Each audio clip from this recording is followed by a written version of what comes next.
In the galaxy of life, there's always that one moment that makes your heart beat faster and the world seem new.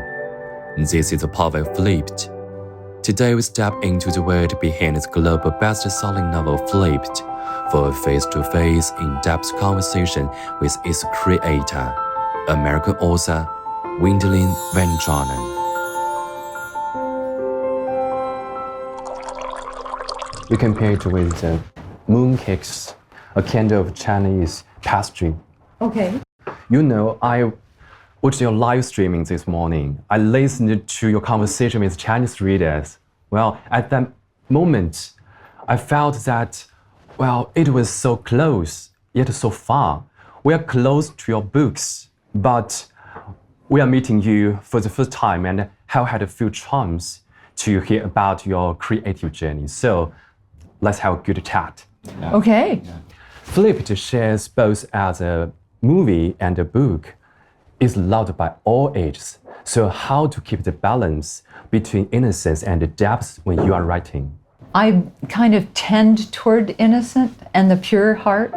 So it's not something that I have to consciously think about. I more just put my memories and my experience with young people into the stories that I write for them. So I think it's because I have worked with teens for a lot of my life, and that I'm now an adult and I can see the folly of my youth and also of my students. And I just have this urge to try to help guide them in a positive way through their growing year. And it has sparked my curiosity. Did the lovely characters in the book come from your real life or your own experiences? Well, I think that for me, it used to be in the very beginning of my writing, the characters would be fashioned after people I knew.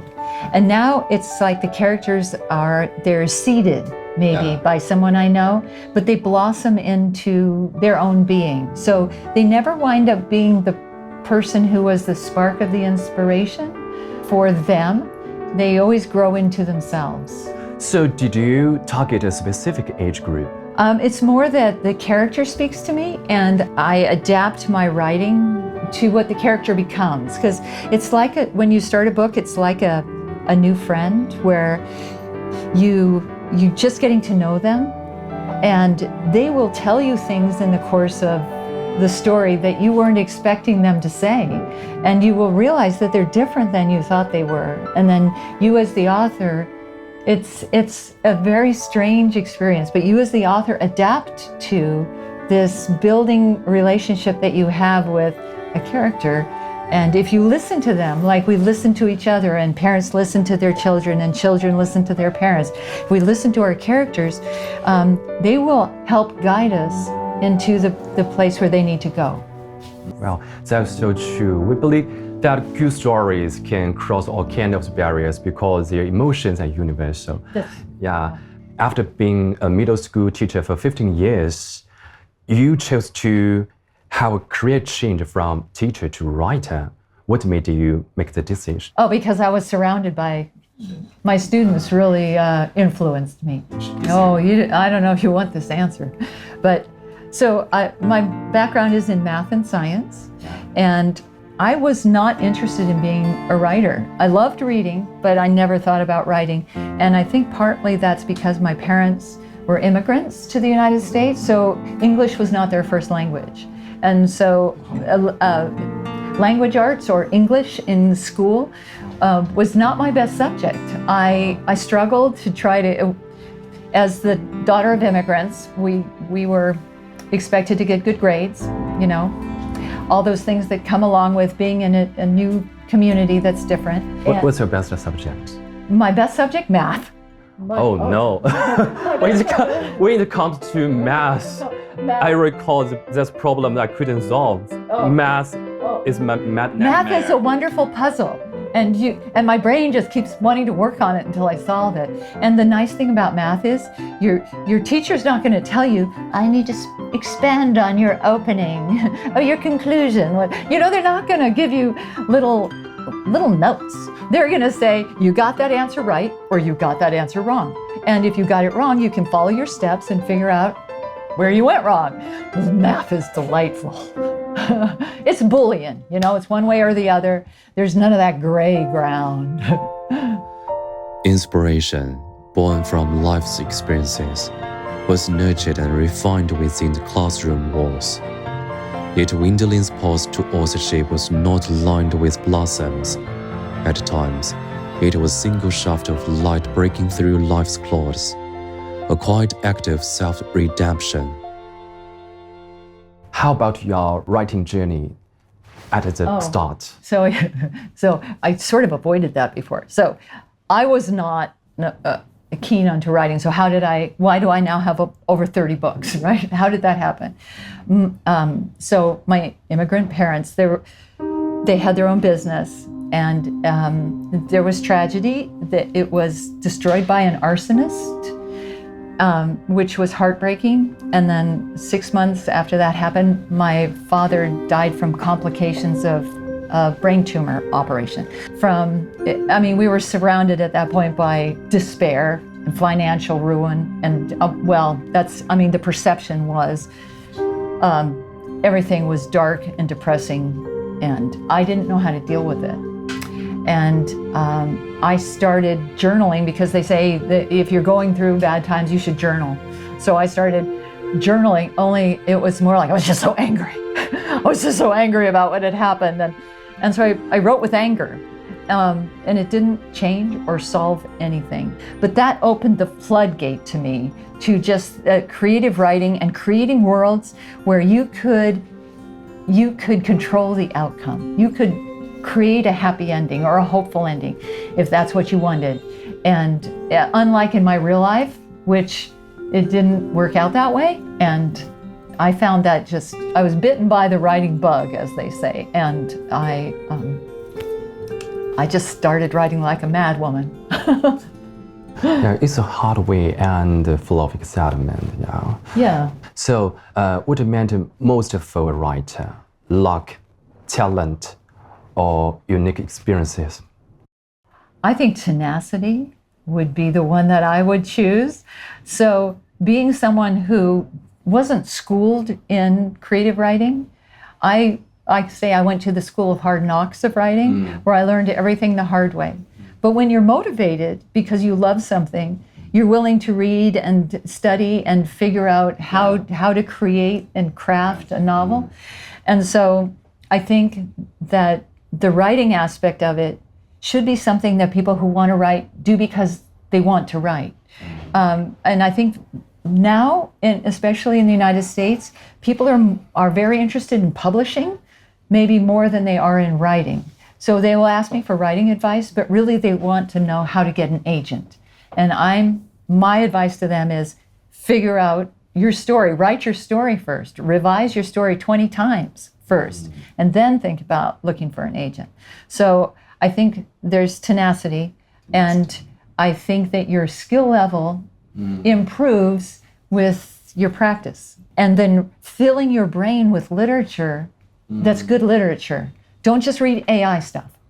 Read, actual books. Yeah. And then the luck aspect for getting published, there's definitely a luck aspect to it, but I got rejected for 10 years by publishers before I broke in. If I never quit trying, if I never quit submitting, then I hadn't failed. So what strategies do you use to work through writer's block? So I had a full-time job teaching high school. I had 2 little kids. I was trying to run a household. All these things people would say about writer's block. I'm like, I have no time for writer's block. So I think but a valuable thing that I can convey to people who want to write is that spend the time in your off time, like doing the chores. If you're a teen, fold the laundry for your parents, do the dishes for your parents, vacuum the house for your parents, do the things that you don't want to do, but put your head in your story. Don't listen to music, don't listen to a podcast, don't scroll through your phone. Put your story in your brain. And the white noise of doing mundane tasks is really conducive to your creative. It's like it occupies a part of your brain that allows the creative part free. And so if you do the chores around the house, your parents will love you. As an adult, when I do the chores around the house, I think about my story and I put myself in a scene. And it's amazing how I can vacuum the whole house, and at the end of the vacuuming, I'm like, oh, I have an idea. So it's not that I don't pause in the writing. It's not that it all flows so easily for me. It's that I'm so busy that I take. Have free time. Yeah, so while I'm driving or while I'm doing other chores, I wind up thinking about my story. Do you have a daily writing routine? I used to. Back when I had 2 little kids and a full-time job, I would get up at 5 a.m. and I would write for an hour before I went to teach school. And it was quite a routine. And then the last thing I did before I went to bed was I would read the pages that I'd written in the morning to put it in my subconscious so that my subconscious could work on it at night. When the written word met the cinematic frame, and as word born of Wendelin's imagination converged with director Rob Reiner's visual poetry, a story of growth that touched millions was forever gifted a second life. I found that book agents, film agents, and editors all get involved at a different stage, especially like when you're selling your books and talking with movie companies. So I have an editor, and she is my primary contact at the publishing house. And so things flow through her. There's a publicity team, a marketing team, a school and library team. So those are the people who are involved in the promoting and selling of the books. And then I have an agent who has a foreign rights department, and she'll go to conferences and she'll present books to different foreign markets. And there's also there's a film branch to my agency, and they are the ones that negotiate the deals for the movies and stuff. Let's talk about the movie about Flipped. When director Rob called you and he said that he wants to turn your book into a movie, how did that make you feel? I thought someone was playing a joke on me. No, I had a previous experience with a book that was turned into a movie, and they did the Hollywood, they changed it a lot. And so I was this book is so precious to me, and I was a little worried about it. But Rob Reiner is the guy who did like my favorite movie, which is The Princess Bride, and Stand By Me, and some other very classic films. And so but he won my heart when he said, I read the book, I want to be true to the book. And this is not something a lot of directors say. They like to put their own little thing into it. So when he said that, I was floored. I didn't quite believe it was going to happen. Even when I went to the premiere, I'm like, is this really happening? So it was sort of a dream, especially in light of how I started. My coming into writing, I never dreamt that I would have a Rob Reiner directed film. What do you think is the reason why a bestseller book got picked up by Hollywood? Well, okay, so it was the person. Rob Reiner was the reason. He had enough cachet in the marketplace. He had enough, pull and influence. So when he said he wanted to do this film, and I think that was a really fortunate thing for me. Yeah. But the reason that he found out about the book is because his son was required to read it for school. It was required reading, and they were going to Hawaii on vacation, and he had to read this book, and his son, and he didn't want to read the book. And so Rob said to his son, being a good dad, he said, why don't we read it together? And so they read it together, and so the story goes, by the time they landed in Hawaii, they were like, the son said, I think this would make a good movie. And the dad said, I think you're right. And so that's how that happened. It's quite a little story.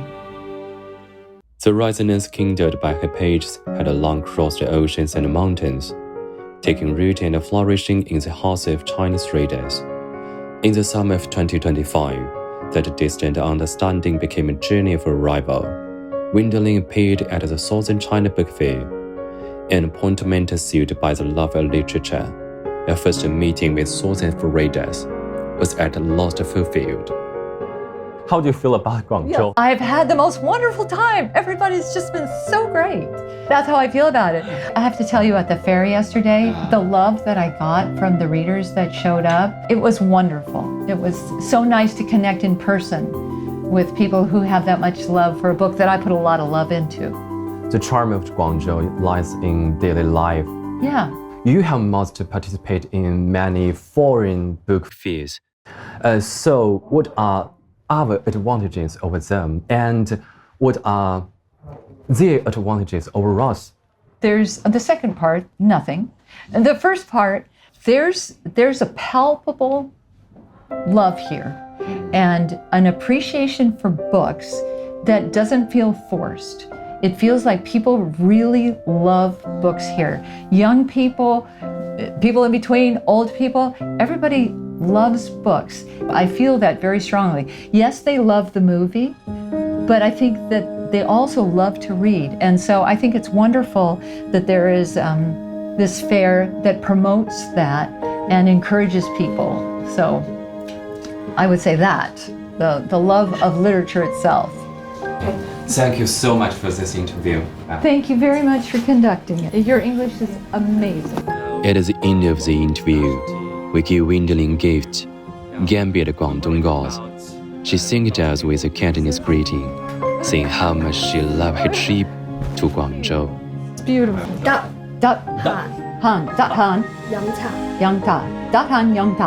Hello, I'm Wendelin.